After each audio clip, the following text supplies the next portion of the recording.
ಕನ್ನಡಿಗ channel ವೈಟಿಯಿಂದ doctor S S Kallur ಮಾಡುವ ವಂದನೆಗಳು. ಸ್ನೇಹಿತರಿಗೆ ತಮ್ಮೆಲ್ಲರಿಗೂ ಸ್ವಾಗತ. ನಾನಿವತ್ತು ಹುಬ್ಬಳ್ಳಿಯ ಅಕ್ಷಯ ಪಾರ್ಕ್ ಹತ್ತಿರದಲ್ಲಿ ಇರ್ತಕ್ಕಂಥ ಅಕ್ಷಯ ಕಾರ್ನರ್, ಚಬ್ಬಿ ಅಕ್ಷಯ ಕಾರ್ನರ್ ಎದುರುಗಡೆ ಒಂದು ಬಸವೇಶ್ವರ ಖಾನಾವಳಿಗೆ ಬಂದಿದ್ದೇನೆ. ಈ ಬಸವೇಶ್ವರ ಖಾನಾವಳಿಗೆ ನಾನೀಗ ಊಟ ಮಾಡಿದೆ. ನನಗೆ ತುಂಬ ತೃಪ್ತಿಯಾಗುವಂತೆ ಊಟ ಕೊಟ್ಟರು. ಹಾಗಾಗಿ ಆ ಬಸವೇಶ್ವರ ಖಾನಾವಳಿಯ ಒಂದು ಪರಿಚಯವನ್ನು ಕನ್ನಡಿಗ ಚಾನಲ್ ವೈಟಿಯ ವೀಕ್ಷಕರಿಗೆ ತಲುಪಿಸಬೇಕು ಅನ್ನುವಂಥ ಒಂದು ಉದ್ದೇಶದಿಂದ ಈ ಒಂದು ವಿಡಿಯೋವನ್ನು ಮಾಡ್ತಾ ಇದ್ದೇನೆ. ಎಲ್ಲ ಕನ್ನಡಿಗ ಚಾನಲ್ ವೈಟಿಯ ವೀಕ್ಷಕರು ಹುಬ್ಬಳ್ಳಿಗೆ ಒಮ್ಮೆ ಭೇಟಿ ಕೊಟ್ಟಾಗ ಇಲ್ಲಿ ಬರಬಹುದು ಅನ್ನುವಂಥ ಒಂದು ಆಶಾಭಾವನೆಯೂ ನನ್ನದಾಗಿದೆ. ಈ ಖಾನಾವಳಿ, ಬಸವೇಶ್ವರ ಖಾನಾವಳಿಯಲ್ಲಿ ಅಡುಗೆ ತಯಾರಿಸುವಂಥ ಮಹಿಳೆಯರನ್ನೇ ಕೂಡ ಈ ಸಂದರ್ಭದಲ್ಲಿ ನಾನು ಈ ಕನ್ನಡಿಗ ಚಾನಲ್ ವಿಡಿಯೋ ಮುಖಾಂತರ ಬಯಸ್ತೀನಿ. ಉತ್ತರ ಕರ್ನಾಟಕದ ಜೋಳದ ರೊಟ್ಟಿಯನ್ನು ಬಸವೇಶ್ವರ ಖಾನಾವಳಿಯಲ್ಲಿ ಎಷ್ಟೊಂದು ಚೆನ್ನಾಗಿ ಮಾಡ್ತಾ ಇದ್ದಾರೆ ಅನ್ನುವಂಥ ಒಂದು ಪರಿಚಯವನ್ನು ಕನ್ನಡಿಗ ಚಾನಲ್ ವೈಟಿಗೆ ಈಗ ನನ್ನ ತೋರಿಸಲು ಹೆಮ್ಮೆ ಪಡ್ತೀನಿ. ಆಮೇಲೆ ಇಲ್ಲಿ ಯಾರು ಕೆಲಸವರು ಮತ್ತು ಮಾಲಕರು ಅನ್ನುವಂಥ ಭೇದ ಭಾವ ಇಲ್ಲದೇ ಎಲ್ಲರೂ ಸಮ ದೃಷ್ಟಿಯಿಂದ ಹಾಗೂ ಗ್ರಾಹಕರನ್ನು ಒಂದು ಒಳ್ಳೆಯ ಭಾವನೆಯಿಂದ ಅವರಿಗೆ ಅಚ್ಚುಕಟ್ಟಾದ ರುಚಿಕಟ್ಟಾದ ಆಹಾರವನ್ನು ಒದಗಿಸುವುದು ಈ ಖಾನಾವಳಿಯವರ ಒಂದು ಉದ್ದೇಶ ಅಂತೇಳಿ ಹೇಳ್ತೀನಿ. ಎಷ್ಟು ಚೆನ್ನಾಗಿ ಊಟ ಮಾಡಿಸ್ತಾ ಇದ್ದಾರೆ.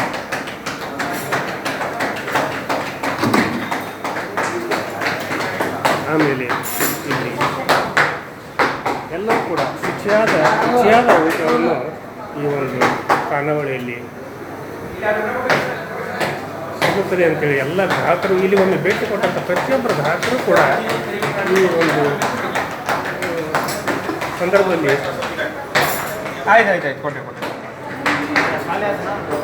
ಎಷ್ಟು ಕ್ಯೂ ಹಚ್ಚಿ ಇಲ್ಲಿ ಊಟ ಮಾಡ್ತಾರೆ ಜನ.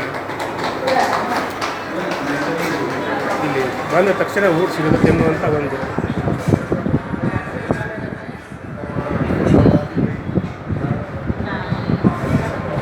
ಪರಿಸ್ಥಿತಿ ಇಲ್ಲ. ಯಾಕಂದರೆ ಸುಮಾರು ನಾವು ಅರ್ಧ ಗಂಟೆಗಿಂತ ಹೆಚ್ಚಿಗೆ ಇಲ್ಲಿ ಊಟಕ್ಕಾಗಿ ಕಾಯ್ದು ಕುಳಿತಿರ್ತಕ್ಕಂಥ ಒಂದು ಪರಿಸ್ಥಿತಿ ಈಗ ಅನುಭವಾಯಿತು. ಆದರೂ ಕೂಡ ನಮಗೆ ಅರ್ಧ ಗಂಟೆಯಲ್ಲಿ ಹಾಗೂ ಶುಚಿಯಾದ ಊಟವು ಸಿಕ್ಕು ಅನ್ನದಾತ ಸುಖೀ ಭವ ಅಂತಾರಲ್ಲ, ಆ ಒಂದು ಅನುಭವ ನಮಗೆ ಆಯಿತು ಅಂತೇಳಿ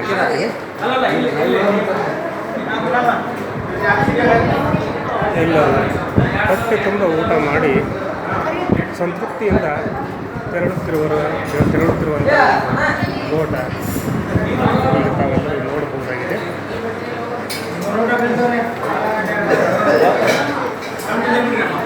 ಈಗ ಊಟ ಮಾಡ್ತಿರ್ತಕ್ಕಂಥ ಗ್ರಾಹಕರನ್ನೇ ನಾನು ಈ ಸಂದರ್ಭದಲ್ಲಿ ಮಾತಾಡಿಸ್ಲಿಕ್ಕೆ ಪ್ರಯತ್ನ ಮಾಡ್ತೀನಿ.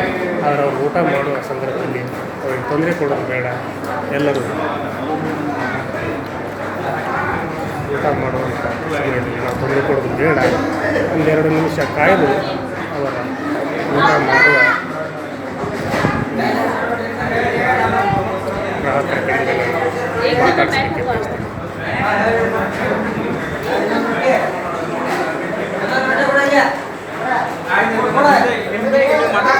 ಆಮೇಲೆ ಇಲ್ಲಿ ಅಡುಗೆ ಮಾಡ್ತಿರ್ತಕ್ಕಂಥ ಮಹಿಳೆಯರನ್ನು ಕೂಡ ಈ ಸಂದರ್ಭದಲ್ಲಿ ಮಾತಾಡಿಸಲಿಕ್ಕೆ ಬಯಸ್ತೀನಿ.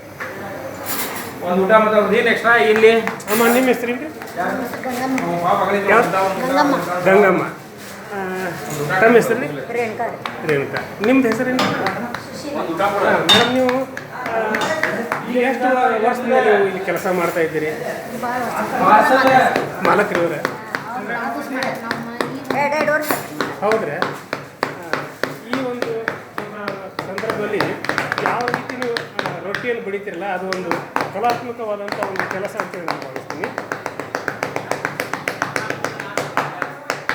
ನೀವು ಏನೇನು ಅಡುಗೆ ಮಾಡ್ತೀರ ಅನ್ನೋದು ಗಲ್ಲೆಯಲ್ಲಿ ಇರ್ತಕ್ಕಂಥದ್ದು ಕೇಳ್ತೀನಿ ಮೇಡಮ್. ಚೆನ್ನಾಗಿ ಅಡುಗೆಯನ್ನು ಮಾಡ್ತಿರ್ತಕ್ಕಂಥ ದೃಶ್ಯವನ್ನು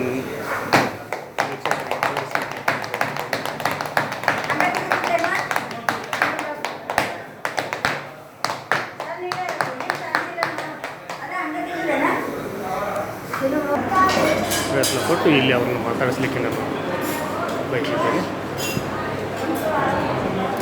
ಸರ್, ಇಲ್ಲಿ ಎಷ್ಟು ವರ್ಷದಿಂದ ಊಟಕ್ಕೆ ಬರ್ತಾ ಇದ್ದೀರಿ ತಾವು? ಒಂದು 6 ತಿಂಗಳು. 4 ತಿಂಗಳು. ಊಟ ಚೆನ್ನಾಗಿರುತ್ತಲ್ಲ ಸರ್? ನಿಮ್ಮ ಹೆಸರೇನು ರೀ? ಕಿರಣ್. ತಾವು ಹುಬ್ಬಳ್ಳಿಯವರ? ಇಲ್ಲಿ ಬಂದು ಊಟ ಮಾಡ್ಬೇಕಾದ್ರೆ ಕ್ಯೂ ಹಾಕಿ ಊಟ ಮಾಡುವಂಥ ಪರಿಸ್ಥಿತಿ ಇದೆ, ತಮ್ಮ ಗಮನಕ್ಕೂ ಬಂದಿರ್ಬೋದಲ್ಲ? ಊಟ ಅಚ್ಚುಕಟ್ಟಾಗಿ ರುಚಿಯಾಗಿರ್ತದೆ ಅನ್ನೋದು ನಿಮ್ಮ ಅಭಿಪ್ರಾಯ ಏನು ಸರ್? ಹಾಂ,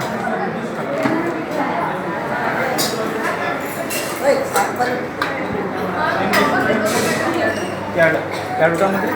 ಎಕ್ಸ್ಟ್ರಾ ರೋಟಿ ಏನಾರು ಇದೆ ಅಂದರೆ ರೋಟಿ ಏನಿಲ್ಲ 320. ಒಂದು 20 ರೂಪಾಯಿ ಎರಡು ಊಟ 20 ರೂಪಾಯಿ ಕೊಡ್ರಿ ಅಮ್ಮ. ಈ ಒಂದು ಖಾನಾವಳಿ ನಡೆಸ್ತಾ ಇದ್ದೀರಿ ಮತ್ತು ಈ ಖಾನಾವಳಿ ಯಾವ ಪ್ರದೇಶದಲ್ಲಿ ಬರ್ತೈತಿ ಮತ್ತು ಇಲ್ಲಿ ತಾವು ಏನೇನು ಅಡುಗೆ ಮಾಡಿ ಗ್ರಾಹಕರಿಗೆ ಬಡಿಸ್ತೀವಿ ಅನ್ನುವಂಥ ಒಂದು ವಿಷಯವನ್ನು ತಿಳಿಸೋದಕ್ಕಿಂತ ಪೂರ್ವದಲ್ಲಿ ಮೊದಲನೇದಾಗಿ ನನಗೆ ನಾನು ವಿಭೂತಿ ಧರಿಸಿಕೊಳ್ಳೋದನ್ನು ಊಟ ಮಾಡೋದಿಲ್ಲ. ನನಗೆ ವಿಭೂತಿ ಸಿಕ್ಕಿದ್ದು ತುಂಬ ಸಂತೋಷ ಆಯಿತು. ಹೀಗಾಗಿ ಈ ಒಂದು ಯಾವ ಏರಿಯಾದಲ್ಲಿ ಬರ್ತೈತಿ ಹುಬ್ಬಳ್ಳಿಯಲ್ಲಿ ಈ ಖಾನಾವಳಿ ಹೆಸರೇನು ಮತ್ತು ತಾವು ಗ್ರಾಹಕರಿಗೆ ಯಾವ ರೀತಿ ಊಟ ಒದಗಿಸ್ತಾರೆ ಅನ್ನೋದನ್ನು 250 ಯಾರು ಈಗ ಗೋಕುಲ್ ರೋಡ್ ಹುಬ್ಳಿ ಅಕ್ಷಯ ಪಾರ್ಕ್ ಸರ್ಕಲ್ದಾಗ ಬರ್ತೈತಿ ರೀ, ಹುಬ್ಳಿದಾಗ ಬರ್ತೈತಿ. ಅದಾಗಿನ ಮೇಲೆ ತಮ್ಮ ಹೆಸರೇನು ರೀ ಸರ್? ನನ್ನ ಹೆಸರು ಕುನಾಲ್ ಅಂತ. ಕುನಾಲ್.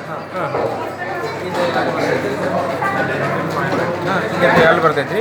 ಆಮೇಲೆ ಸೆಕೆಂಡ್ ಅಂತಂತಂದ್ರೆ ಇಲ್ಲೇ ನಮ್ಮ ಕಡೆ ಜೋಳದ ರೊಟ್ಟಿ ಊಟ. ಜೋಳದ ಊಟ 2 ರೊಟ್ಟಿ 3 ಥರ ಪಲ್ಯ ಇರುತ್ತೆ, 2 ಕಾಳು ಪಲ್ಯ, 1 ಕಾಯಿ ಪಲ್ಯ ಇರುತ್ತೆ ಸರ್. ಆಮೇಲೆ ಹೋಳಿಗೆ ಇರುತ್ತೆ, ಶೇಂಗಾ ಹೋಳಿಗೆ ಇರುತ್ತೆ, ಹೂರ್ಣದ ಹೋಳಿಗೆ ಇರುತ್ತೆ ಸರ್. ಆಮೇಲೆ ಚಟ್ನಿ, ಸಾಂಬಾರು, ಮೊಸರು, ರಾಯ್ತ ಅಂಥದ್ದೆಲ್ಲ ಪದಾರ್ಥ ಇರುತ್ತೆ ಸರ್. ಅಂದರೆ ನೀವು ಪಾರ್ಸಲು ಕೊಡಲಿಕ್ಕೆ ವ್ಯವಸ್ಥೆ ಇದೆ? ಹಾಂ, ನಮ್ಮ ಕಡೆ ಪಾರ್ಸಲ್ ಕೊಡೋಕ್ಕೂ ವ್ಯವಸ್ಥೆ ಇದೆ ಸರ್. 25 ಊಟ ಮೇಲೆ ಅಂದರೆ ನೀವು ಎಷ್ಟು ಬೇಕಂದ್ರೆ ಪಾರ್ಸಲ್ ತೊಗೋಬೋದು. ಹಾಂ, ಮನೆಗೆ ಅನ್ಕೋರಿ, ಫಂಕ್ಷನಿಗೆ ಅನ್ಕೋರಿ, ಏನು ಬೇಕಾದ್ರೆ ನಮ್ಮ ಕ್ಯಾರಿಯರ್ ಇರುತ್ತೆ ಸರ್. ಕ್ಯಾರಿಯರ್ನಲ್ಲಿ ಬಿಸಿ ಊಟ ಹಾಕಿ ಪ್ಯಾಕಿಂಗ್ ಮಾಡಿ ಕಳಿಸ್ಕೊಡ್ತೀವಿ. ಒಂದು ದಿವಸಕ್ಕೆ ಸರ್ ಎಷ್ಟು ಊಟ ಮಾಡ್ತಾರೆ ನಿಮ್ಮಲ್ಲಿ? ನಮ್ಮ ಕಡೆ ಎವರೇಜ್ ಅಂದರೆ 80 ಮಂದಿ ಊಟ ಮಾಡ್ತಾರೆ ಸರ್ ಒಂದು ಟೈಮಿಗೆ. ಅಂದರೆ ಅಪ್ ಆ್ಯಂಡ್ ಡೌನ್ ಮುಂಜಾನೆ ಸಂಜೆಗೆ ಹಿಡಿದು 130 ಮಂದಿ ಊಟ ಮಾಡ್ತಾರೆ ಸರ್. ಸುಮಾರು 130ರಿಂದ 150, 200ವರೆಗೂ ಹೋಗ್ಬೋದು. ಹಾಂ, ಹಂಗೆ ಸೀಸನಲ್ ಟೈಮ್ನಲ್ಲಿ ಹೋಗುತ್ತೆ ಸರ್. ಈಗ ಈ ಅನ್ನದಾತ ಸುಖೀಭವ ಅಂತಾರಲ್ಲ ಸರ್, ನಿಮ್ಮ ಹೋಟೆಲ್ನಲ್ಲಿ, ನಿಮ್ಮ ಖಾನಾವಳಿಯಲ್ಲಿ ನಾನು ಊಟ ಮಾಡಿ ನನಗೂ ತೃಪ್ತಿ ಆಯಿತು. ಈ ಸಂದರ್ಭದಲ್ಲಿ ಗ್ರಾಹಕರಿಗೆ ತಾವು ಏನು ಸಂದೇಶ ಕೊಡಲಿಕ್ಕೆ ಬಯಸ್ತೀರಿ?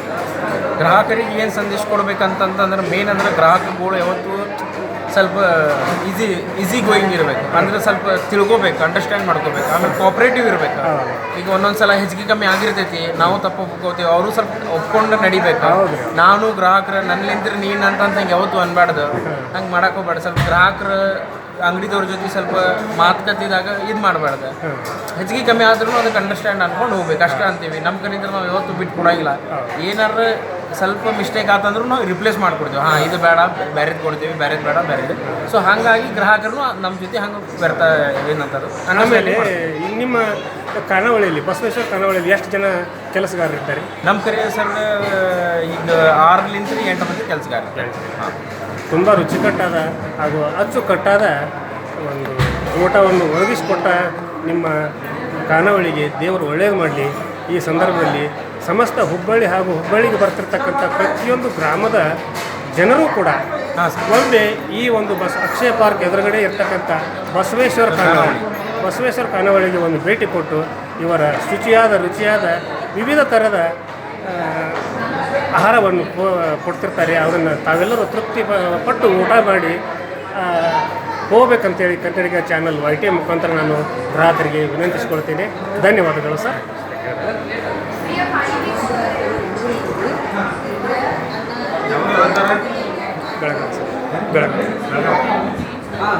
ಸರ್, ನೀವು ಎಷ್ಟು ವರ್ಷದಿಂದ ಊಟ ಮಾಡ್ತಾ ಇದ್ದೀರಿ? ಎಷ್ಟು ವರ್ಷದಿಂದ ಊಟ ಮಾಡ್ತಾ ಇದ್ದೀರಿ? ಎಷ್ಟು ವರ್ಷದಿಂದ ಊಟ ಮಾಡ್ತಾ ಇದ್ದೀರಿ? ದೊಡ್ಡವರಿಂದ. ಹೌದ್ರಿ? ಏನು ಚೆನ್ನಾಗಿ ಊಟ ಕೊಡ್ತಾರಲ್ಲ ಸರ್? ಸರ್, ತಮ್ಮ ಹೆಸರೇನು? ಆಕಾಶ. ನೀವು ಹುಬ್ಬಳ್ಳಿಯವ್ರಿ? ಹುಬ್ಬಳ್ಳಿಯವರು ಇದ್ದುಕೊಂಡು ನೀವು ಖಾನಾವಳಿಗೆ ಊಟ ಮಾಡೋಕೆ ಬರ್ತಿರಲ್ಲ, ಇಲ್ಲಿ ಊಟ ರುಚಿಕಟ್ಟಾಗಿರ್ತದಲ್ಲ ಸರ್? ಅಷ್ಟೇ ಇದೆ, ಚೆನ್ನಾಗಿ. ಮೇಡಮ್, ತಮ್ಮ ಹೆಸರೇನು ರೀ? Madam, Sarvamangala madam. ನಿಮಗೂ ಊಟ ಹಿಡಿಸ್ತೀವಿ ಮೇಡಮ್. ಧನ್ಯವಾದಗಳು ಸರ್. ಪ್ರತಿಯೊಬ್ಬರು ಕೂಡ ಈ ಒಂದು ಬಸವೇಶ್ವರ ಖಾನಾವಳಿಯ ಊಟವನ್ನು ಸವಿದು ನಿಮ್ಮ ಹಸಿವನ್ನು ಹಿಂಗಿಸಿಕೊಳ್ಳೋದು ಅಷ್ಟೇ ಅಲ್ಲ, ತೃಪ್ತಿಕರವಾದ ಊಟವನ್ನು ಕೂಡ ಮಾಡ್ತಾ ಈ ಸಂದರ್ಭದಲ್ಲಿ ಕನ್ನಡಿಗ ಚಾನಲ್ ವೈಟಿಯು ಇವರಿಗೆ ಒಳ್ಳೆಯದಾಗಲಿ ಅಂತೇಳಿ ನಾನು ಬಯಸುತ್ತಾ ಇವತ್ತಿನ ಸಂಚಿಕೆಯನ್ನು ಇಲ್ಲಿಗೆ ಮುಗಿಸುವುದಕ್ಕಿಂತ ಪೂರ್ವದಲ್ಲಿ ಕನ್ನಡಿಗ ಚಾನಲ್ ವೈಟಿ ಇದು ನಿಮ್ಮೆಲ್ಲರ ಚಾನಲ್, ಸಮಸ್ತ ಕನ್ನಡಿಗ ಚಾನಲ್, ಕನ್ನಡಿಗ ಚಾನಲ್ ವೈಟಿಗೆ ಇಲ್ಲಿವರೆಗೆ ಸಬ್ಸ್ಕ್ರೈಬ್ ಆಗದೇ ಇರ್ತಕ್ಕಂಥವ್ರು ಪ್ರತಿಯೊಬ್ಬರು ಕೂಡ ಸಬ್ಸ್ಕ್ರೈಬ್ ಮಾಡಿರಿ, ಶೇರ್ ಮಾಡಿರಿ, ಲೈಕ್ ಮಾಡಿರಿ. ನಿಮ್ಮ ಕಮೆಂಟನ್ನು ಕೂಡ ಕನ್ನಡಿಗ ಚಾನಲ್ ವೈಟಿ ಜೊತೆಗೆ ಹಂಚ್ಕೊಳ್ತೀರಾ ಅನ್ನುವಂಥ ಸದುದ್ದೇಶದಿಂದ ಇವತ್ತಿನ ಈ ಸಂಚಿಕೆಯನ್ನು ಇಲ್ಲಿಗೆ ಮುಗಿಸಿ ನಾಳಿನ ಸಂಚಿಕೆಯೊಂದಿಗೆ ನಿಮ್ಮ ಜೊತೆ ಹಾಜರಾಗ್ತೀನಿ. ಅಲ್ಲಿವರೆಗೂ ನಮಸ್ಕಾರ.